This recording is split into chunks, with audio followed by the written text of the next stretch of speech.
Let's start then with that developing situation that we've been bringing you over the last hour in Gaza and in Israel. We heard and we saw images as well of the first of the Israeli hostages due to be released today, who was released, Agam Berger, which happened in Jabalia in the north of Gaza. We're also expecting two more hostages, Arbel Yehud and Gadi Moses, to be released in Khan Yunis.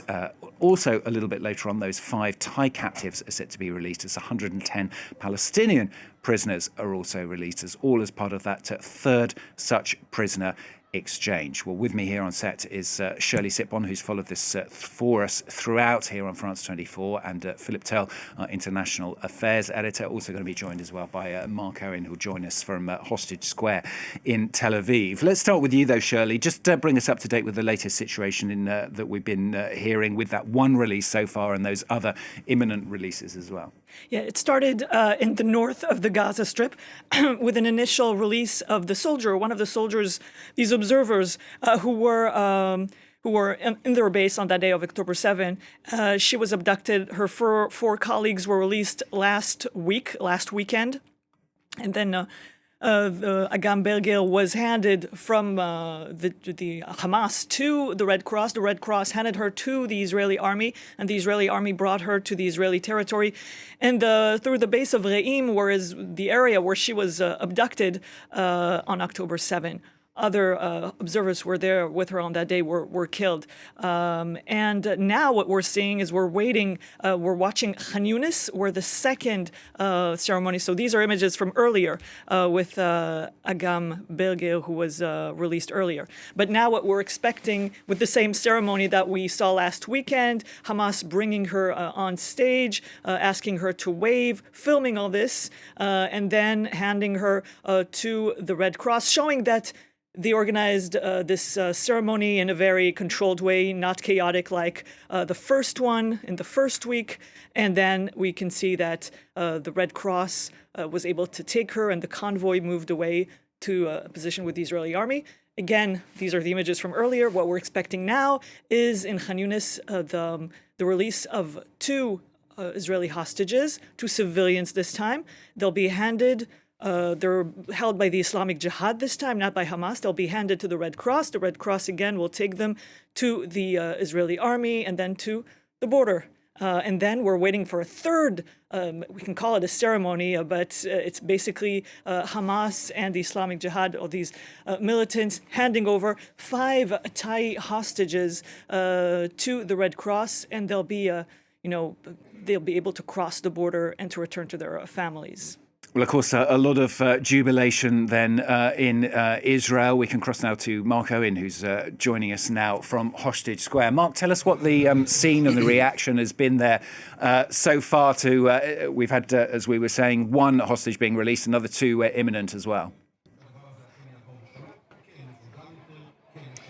Here in the centre of Tel Aviv, this has become known as Hostage Square. There's been great jubilation at the release of Agam Berger, who's currently in the hands of the Red Cross, before she'll be transferred back to her army unit.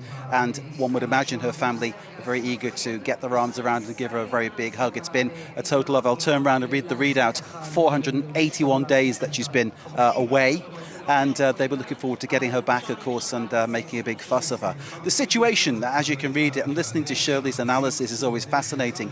Hamas trying to show in some way that they're not defeated, in some way injecting some kind of ceremony into the situation. It's been a showcase, staged, managed handover again. And this is basically all with great symbolism, taking place in Jabalia, which is in the north outskirts of Gaza City, a historic refugee camp, a place that's been pummeled by Israeli bombardment 6 October the 7th, 2023.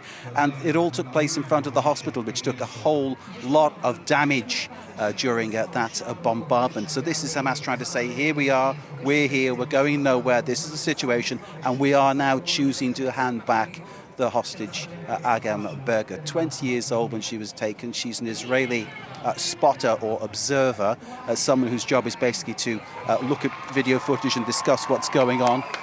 Big cheer goes up as a shot of Agam Berger has appeared on the screen from Israeli public broadcasting. Basically, the whole atmosphere here is one of jubilation. The square is filling up with more and more people leaving work to share in the moment. So the next handover, of course, is scheduled in Khan Yunis in the south of the Gaza Strip. That will be Arbel Yehud, the civilian from the kibbutz, and also an 80-year-old man, Agadi Moshe Moses. He was taken from the same kibbutz. His partner was killed on October the 7th, 2023. He found himself in captivity along with his ex-wife, who was released after 49 days. He's described as someone who is big on agriculture. He's lectured on farming techniques and agriculture techniques, and he was very much key in the growing of produce, vegetables, fruit in the kibbutz where he was based. So people who are said to be peaceable, peaceful types, going back to their homes. On the other side of the equation, of course, are the Palestinian prisoners who are being released. We've been discussing that, of course, who they are. There'll be some 110, of which 21 are regarded as the kind of prisoners that Israel does not want to see going back to either Gaza or the West Bank. They will be expelled to a third country to be announced, and these will be prisoners who are on long-term sentences or indeed multiple long-term sentences for crimes of what described as, in inverted commas, terrorism that they'd committed. So this is all an ongoing process. There is a sense here in Tel Aviv's Hostage Square that there is good news, but of course we always take everything with an element of caution in this part of the world. Mark, let me ask you briefly, there must be some reservation there. It's a very drawn-out, long process that's been started here. And, of course, there's still that second stage, which is likely to be much more complicated to implement before all the remaining hostages return. There must be some reservations and some distrust and some anxiousness, I suppose, that this process has to go a long way to bring them all home, all the hostages. To use it as some sporting imagery, it's kind of like the relay race. Somebody could drop the baton at any stage. It's one of those things. And clearly there is a whole generational thing of mistrust between all the parties here. This is the situation. Clearly both sides trying to claim what is happening right now as a victory. The statistics, of course, bear out that some 46,000 Palestinians have been killed during this entire process that began when Hamas chose to attack southern Israel, killing 1,200 Israeli citizens, mostly civilians, and kidnapping some 250. So, as you were saying about the deal that was signed, the deal that was initially put on the table by Joe Biden back in May, pushed through because Donald Trump's used some kind of influence with Benjamin Netanyahu, and now we're at the process of phase one of that deal going through. 33 hostages to be released in all. And basically, yes, one hopes that this continues, but there's many a thing that could go wrong as the Gazans are making their way back, for instance, into the north of their territory. One wonders what they are living with and what they are living on. They need some 130,000 tents in order to shelter. Some 33 camps have been set up. And today, it's worth noting, January the 30th is the deadline for the closure of the United Nations Relief and Works Agency office in East Jerusalem, which basically would signal the shutdown of all the work they do to help such refugees in every way: schools, healthcare, humanitarian aid, all those things that they need desperately right now. All that is said to be removed because of a ruling in the Israeli Knesset back in October, which called for UNRWA to be closed because of the involvement of some of the UNRWA staff in that attack on southern Israel on October the 7th, 2023. So, as you rightly point out, many things could go wrong, but caught in the middle, of course, are individuals, families who are just hoping for the safe return of their loved ones and for life to continue in some more kind of a peaceful way.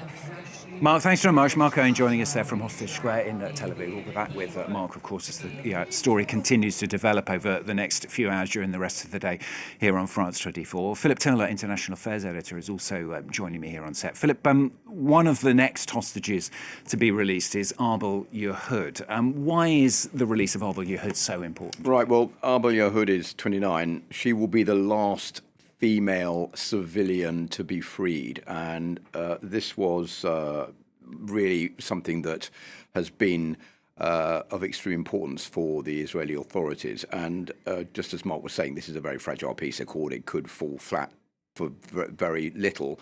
And that was almost the case last weekend because she was due to be freed on Saturday. Then she wasn't freed. That pushed the Israeli authorities to prevent Palestinians who were due to return to their homes in the northern part of the Gaza Strip from being allowed to go back. They were delayed doing that by several hours.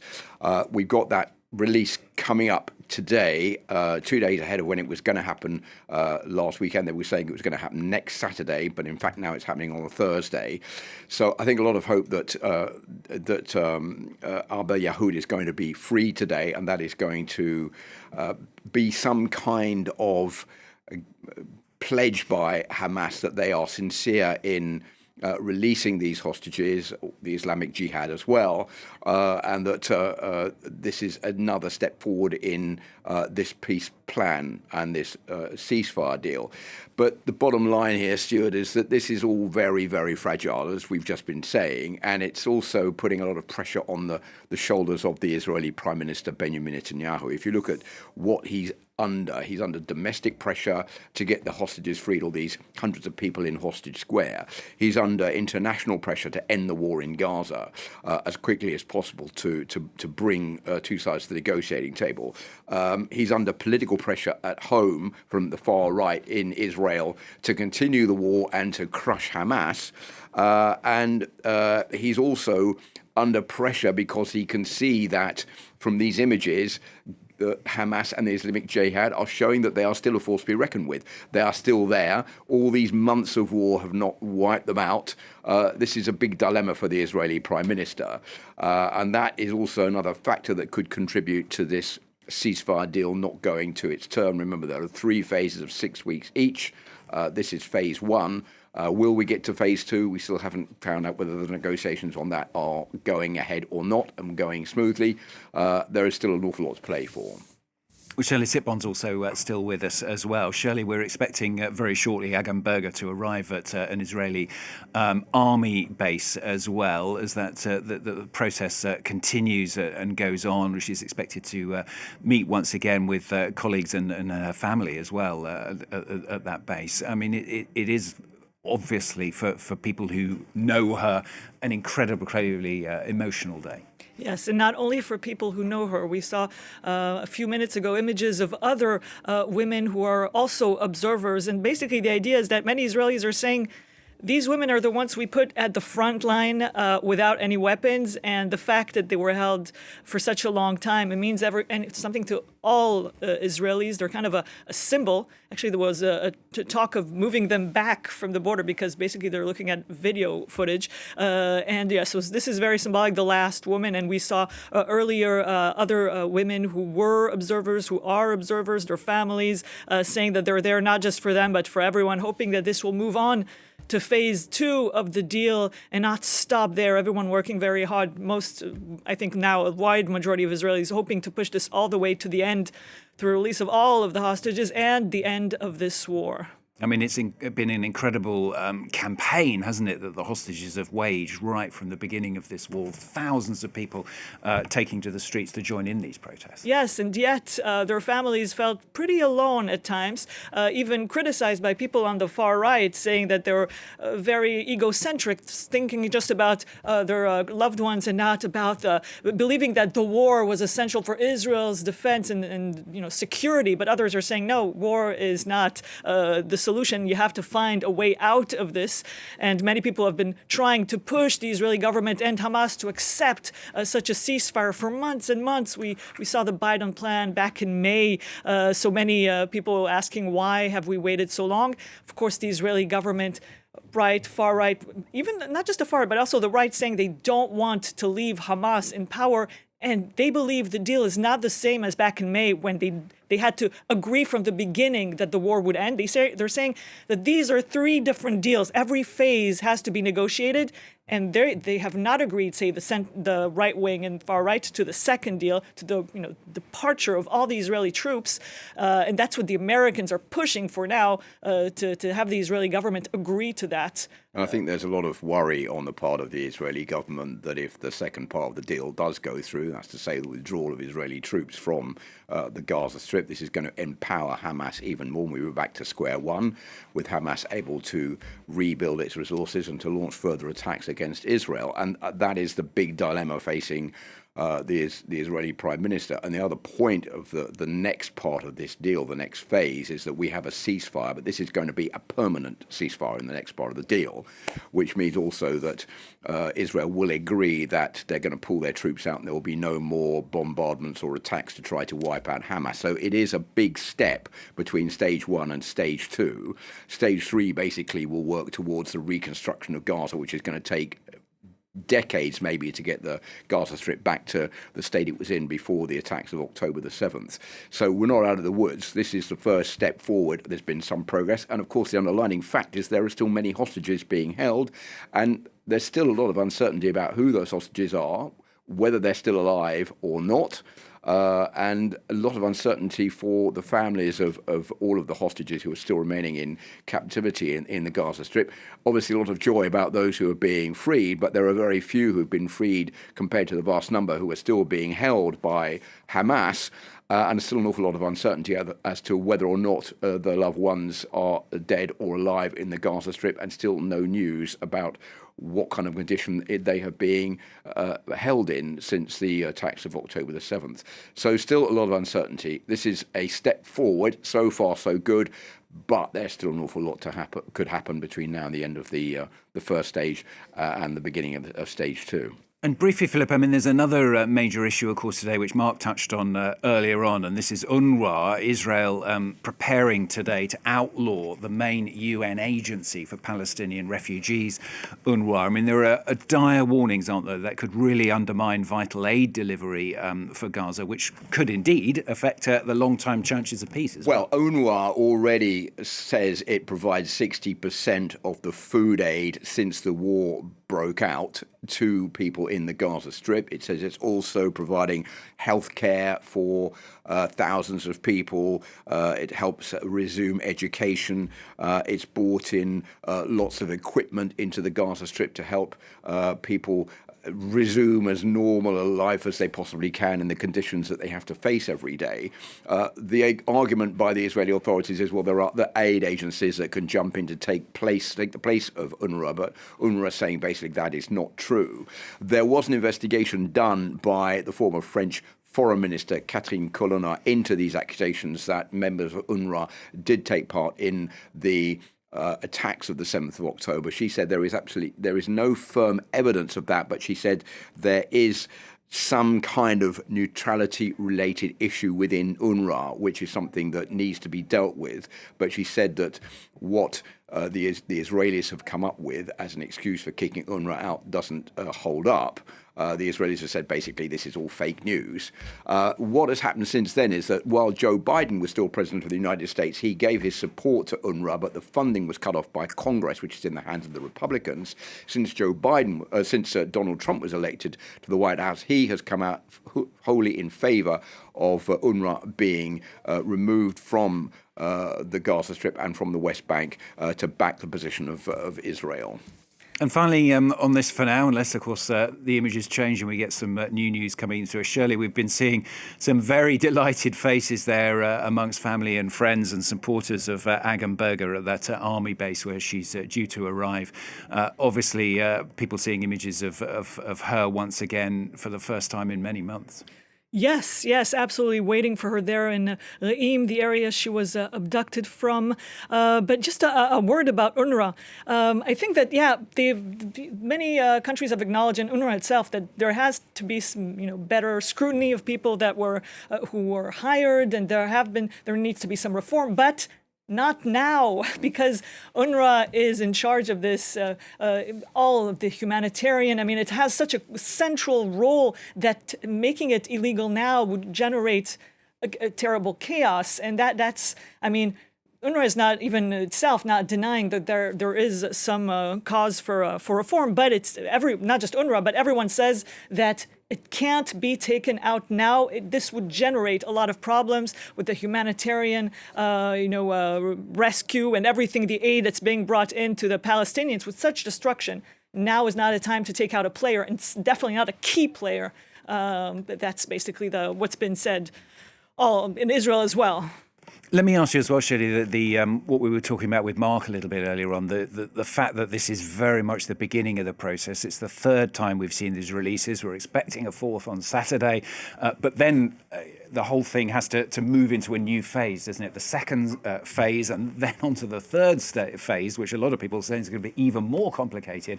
It's very long, it's very drawn out, and there are a lot of warnings and risks to what's ahead, aren't there? Yes, and now begins the negotiation for the second phase. It was basically 2 weeks after the beginning of the first phase that they start discussing the rest of it. And you can see that how every side is basically playing on images, trying to show that it succeeded, this war. Hamas and Islamic Jihad showing that they're still very much there. The Israeli government had hoped not to see these images, and because it tried to show the Israelis that it did manage to weaken very largely Hamas, and it had vowed at the beginning to destroy it. Well, it's clear that it has not managed to do that.